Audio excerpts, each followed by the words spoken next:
Hey there, so we are going to show you how to install your new battery that you got for your MacBook Air, MacBook Pro, whatever. Okay, I already have mine installed. It works perfectly great. Super easy thing to do. You can do this with all the tools that are provided.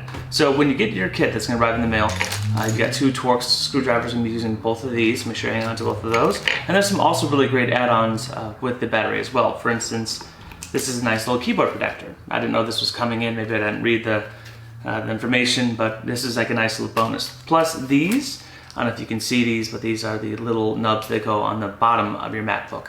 I was actually missing one, so I had to order a whole new set, and it cost $5 or $6 when I didn't need to because these were included. So if you do need these, if you get your MacBook battery, these are going to come included, which is a super big bonus. So all we're going to do is we're going to make sure that our MacBook is powered off, of course. Anything backed up, that'd be good too. So we got some screws in the back. The ones on the top here are going to be the long screws, and other ones on the sides are going to be quite short. So really quickly, I'm just going to take my screwdrivers, and all I'm doing here is just taking the screws off the back.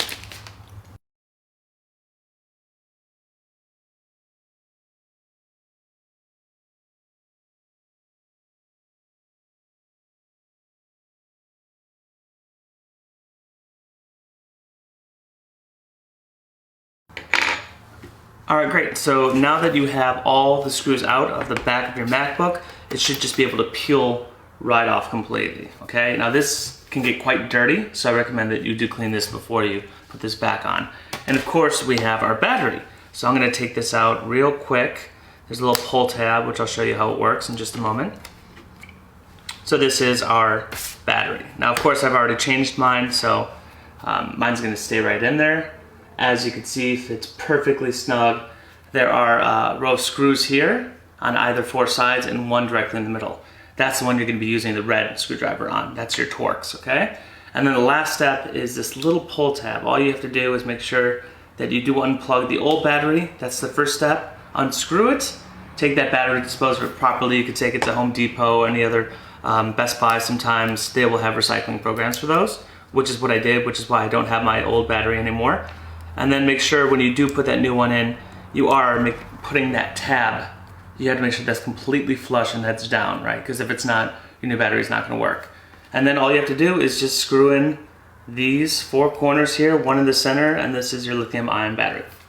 Now, my MacBook actually, I haven't done this in a while, and it needed a little bit of help. So I recommend getting yourself an electronic duster of some kind, and this is just going to be nice just to take out any dust or anything that you have in your computer. That's really it. Once it's all set and secure, all we have to do is just repeat the process. Just take that back, line it up, put it back on, and put your screws on. However, now you could take the opportunity, if you want. As you can see, some of these buttons of mine are kind of worn down. I'm thinking about replacing these completely. All I have to do is just take them off from the inside. There's a little bit of tape which you could peel forward, and then put your new ones down. That's about it. We'll put the back of it on again, and then we'll have our computer ready to go, boot it up.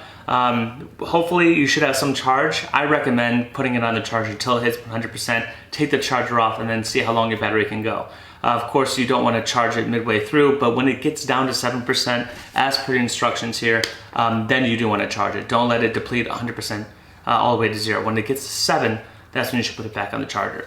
I'm still on my first battery. It's been over 24 hours and it's at 40%. So I'm extremely happy this thing is lasting a whole long time, and it's a really great price. So that's all. I hope you enjoyed it, and I hope you have an easy time installing your new MacBook battery.